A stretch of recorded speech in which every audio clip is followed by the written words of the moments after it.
Let's come on now to British Lions. It's said that the 59 team that came here had more individual talent perhaps than any other team, and that if their forwards were properly organised, probably the team itself would have been the best one that ever visited New Zealand. Now, what's your opinion about all that?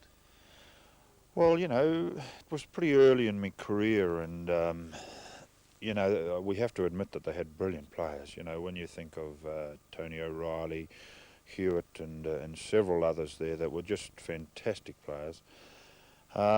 It makes we often wondered why they didn't win the game, win more games, and they tended to think it was New Zealand forwards were just too domineering. They played it too tight and too rugged sort of thing up there. But I don't think we really did.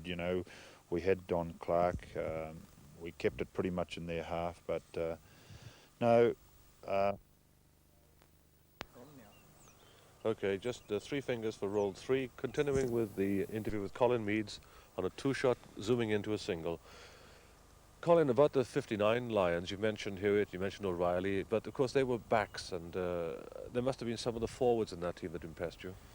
Oh yes, they had, as we said before, individually they had some good forwards, but the one that always springs to mind was H Williams.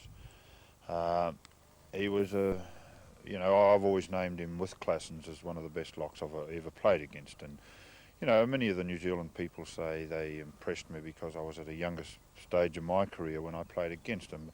I don't think that was really so. He was a great ball winner, and he played rugby the way New Zealand forwards loved it. He went out there to get the ball, and come hell or high water, that's what he did.